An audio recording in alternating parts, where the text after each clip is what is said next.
What's happening, y'all? This is Andrew from Mirror Music. I've wanted to do a comparison video for a long time between Prince's version of Nothing Compares to You, the original, and Sinead O'Connor's. And I've kind of put it off and put it off and put it off. And hearing about Sinead O'Connor's passing this afternoon, much too soon at the age of, I think they said, 56. And of course, Prince obviously was taken from us too soon as well, a few years back. I wanted to do this comparison reaction kind of style video to those to both versions of that song.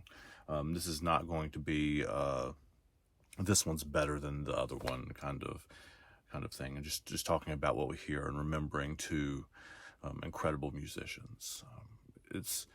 And of course, we can't do this without acknowledging that the two of them were not on good terms for most of their adult lives. That Miss O'Connor accused Prince of physically threatening her shortly after the release of this song. And again, I'm not here to get into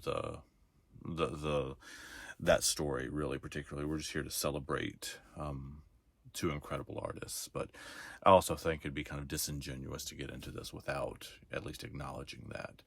I also saw in an obituary today that Rob Harvilla, who writes for The Ringer now and also used to write for Rolling Stone, the teaser, I guess, on the website is Miss O'Connor leaves a vast legacy that includes being perhaps the only person to do a Prince song better than Prince, which is a very strong statement. I'll let y'all make your own decisions. What I think I'm going to do to start with is play the first verse of Prince's version and the second verse of Sinead O'Connor's version, and then the outros of both, and we'll just kind of comment and see what we hear. So this is Nothing Compares to You.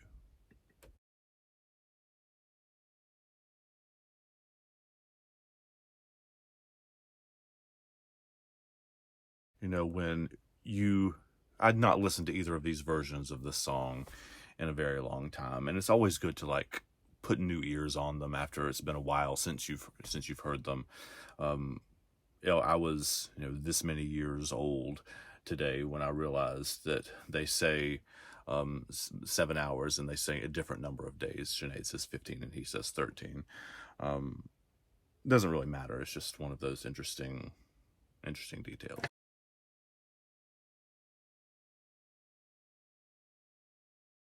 Like the guitar in between the lines sounds Guns N' Roses-ish. I mean, if we're being real, probably Guns N' Roses stole it from Prince as opposed to the other way around. But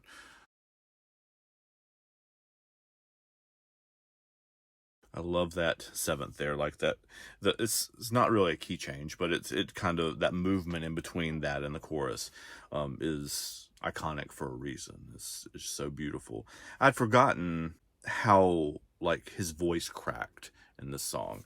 One of my memories of it from before was that that her version seemed more emotive in some ways. There seemed to be more pain in that version. That's my memory of it anyway.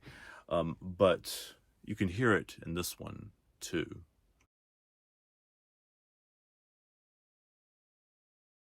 I think the Sinead O'Connor beginning of it is more immediate.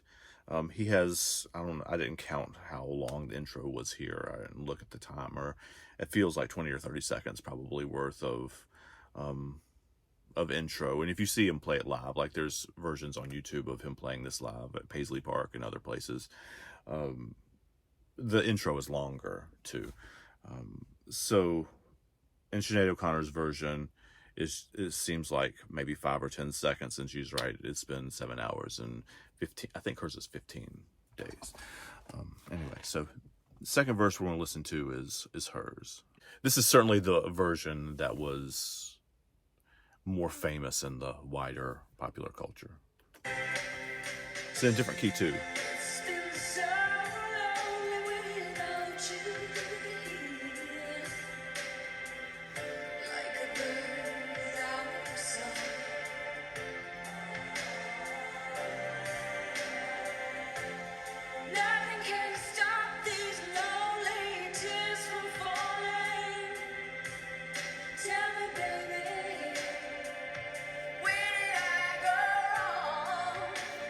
Yeah, I don't know. I don't know. It does feel more immediate to me. I don't know if it's just the reverb on her voice or the key that it's in.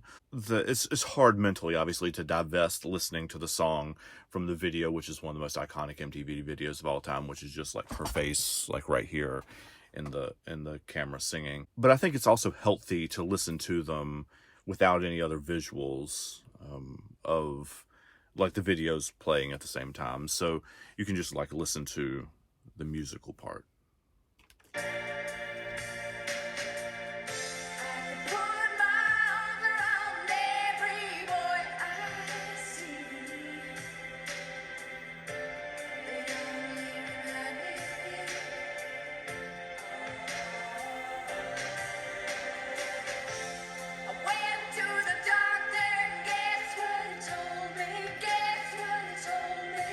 In Prince's version, he does repeat that line, but not, it doesn't feel as aggressive. I guess maybe there's a sense of not just sadness, but also anger in this version that is maybe a step removed in Prince's version too. Because this is a really, really painful song about a breakup and realizing, you know, you can be free and do whatever you want to do. And you know, both, I mean, their songs listing out all the places and all the things you can do. But how it all seems empty without that other person there. And nothing can like fill that emptiness, I guess. Anyway.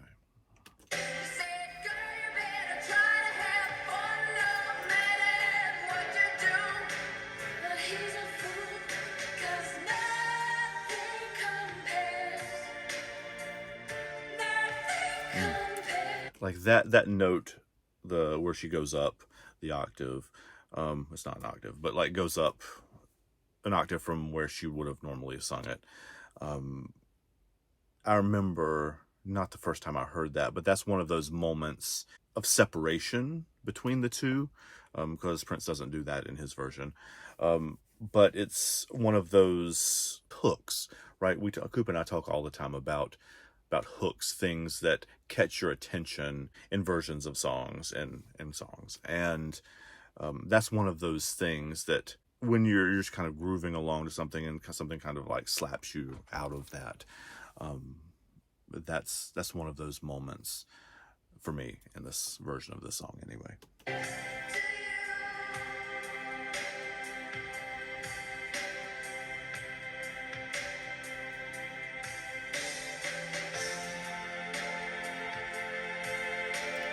All right, so we're going to play through like what I guess would be the solo part of it now, and compare that to Prince's version of it.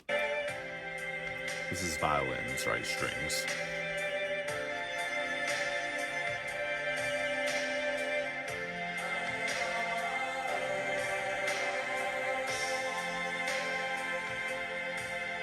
All right.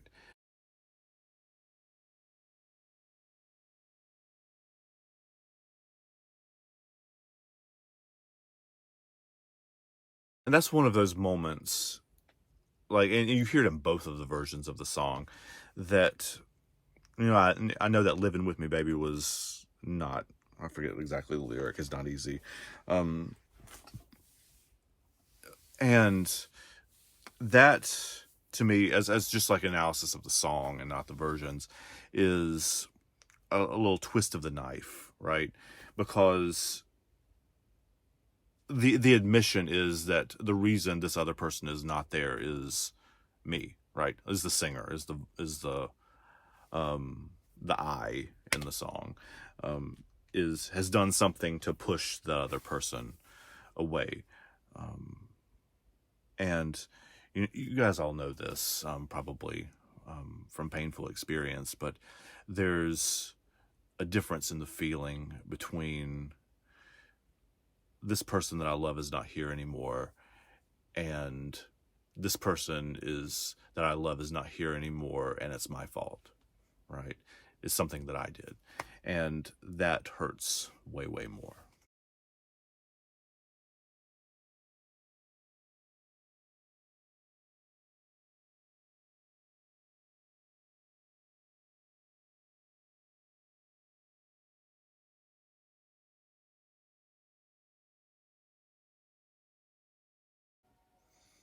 right, let's listen to how she outros her own version of this.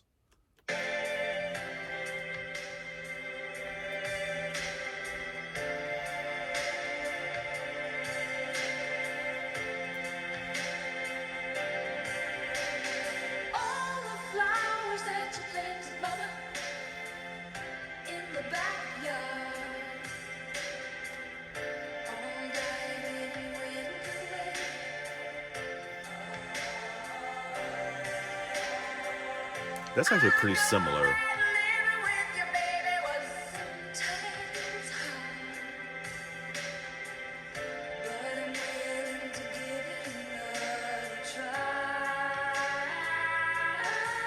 Okay, hold on. Does she say... She says, I know that living with you, baby, was sometimes hard. Like, so that's putting the onus of the difficulty on that other person, not on her. I'm going to go back and listen to the Prince part. I'll make sure that I'm not misremembering that.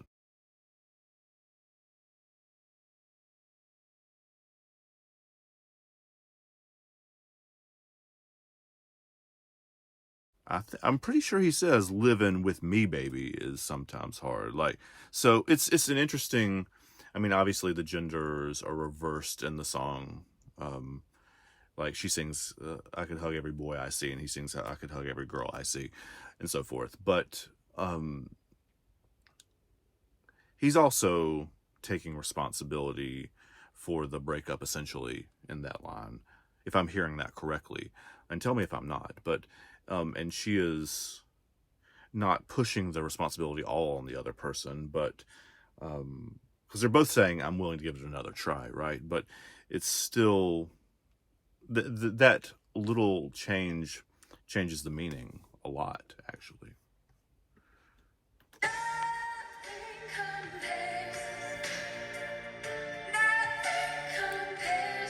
I really do think that note, the nothing, like where it goes up, or she goes up like that, is one of the reasons this version of the song became a super hit.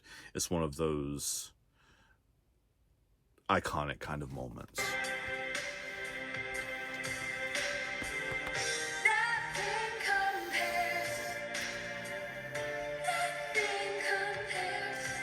She flipped it that time, right? Like she does the high note on the first, on nothing, right, instead of nothing, right, and does the high part on... doesn't do the high part on the second one that time. So it's there's small little details like that draw the listener in.